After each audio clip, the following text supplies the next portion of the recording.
All right, Lepore. Well, one other thing we got to hit on in this game is Nick Foligno and how he's fit in. He's played 2 games now with the Leafs. He's got 2 assists in 2 games. He's been playing on the top line with Matthews and Marner. He's been playing in all situations. Keefe hasn't hesitated whatsoever to throw him out there on the penalty kill. We haven't seen him on the power play, but he's playing late game situations. Like, he's playing 16, 17 minutes a night these first 2 games.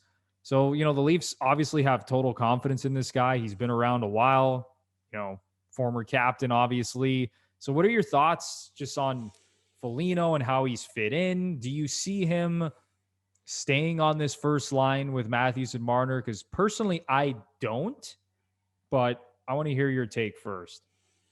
Well, so far so good. I mean, they're 2-0 against it, and they've played a good team in both those games, and they won them both. You can tell he's making a difference, and I try my best not to be like full blown Leaf flag bearer here, but you can just tell like the guys like him. He's happy to be there. He has an influence that way. He is contributing, like on the ice, chirping, this and that, being involved. So again, so far so good. With regard to where he's going to end up in the lineup, I'm with you. I wouldn't be shocked if he stays in the top 6. And we talked about it before. A lot could depend on who they're playing, different situations, and in-game situations. But I think ideally for us, and when I say us, I mean the Leafs. No, I'll say us. Never mind. I will say us. Go for it. Yeah. Hyman's healthy. He's in the top line. Like you said, Gouch is on the second line. And then you kind of have a super shutdown line on the third line with Nick Foligno. But with all that, he can get moved up. He can be put on the power play in front of the net. He can play on the penalty kill. So it's clear that at this point, it was a positive transaction for the Leafs. The Leafs lose the next 5 games. Ask me at that point when Foligno hasn't recorded a point since that one he got on that empty netter, and maybe I'll have a different voice on it. But right now, I mean, it's a small sample size, and so far so good. Nothing really to complain about. Yeah, I think Foligno just is what he is. And for anyone who thought he was going to come in here and start lighting it up offensively, then you have not watched Nick Foligno. Like, this is a guy who's going to come in, he's going to be responsible, he's going to play on the penalty kill, he can play up and down the lineup, he's versatile, he's going to dig in the corners, he's going to be physical, he's going to do all those little things. Essentially kind of like Zach Hyman, right? So He has come as advertised from what I've seen in the first couple of games.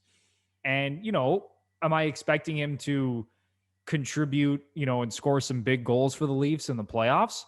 Sure. I mean, that would be fantastic, but I'm not going to be upset if, the Leafs go on a playoff run and Foligno only has like 2 or 3 goals, right? That's not why he was brought in.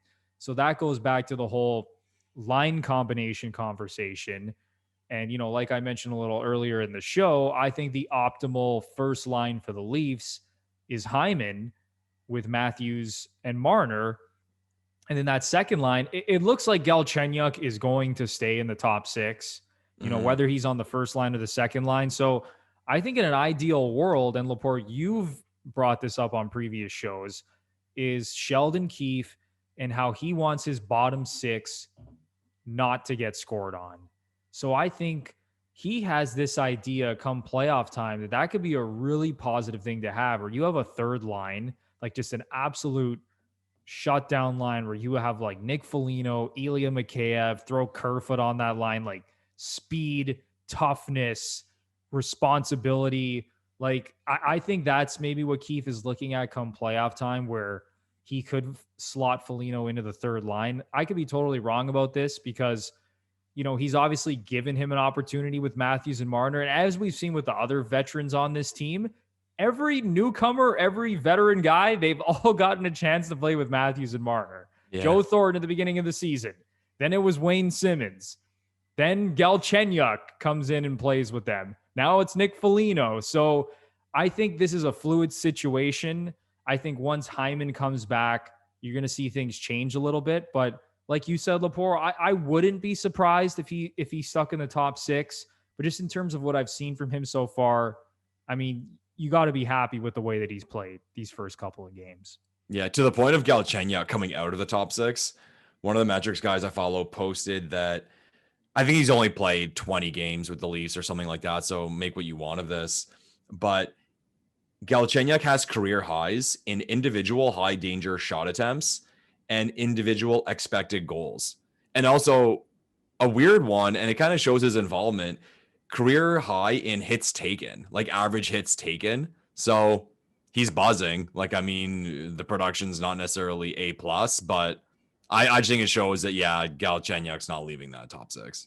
Yeah, and I think Dubas and Keefe want to keep him in that top six. And, even going back to the whole trade deadline conversation where they said, the emergence of Galchenyuk changed our plans and the way that we thought about the trade deadline. And that's why they didn't go after Taylor Hall or another offensive type of player like that.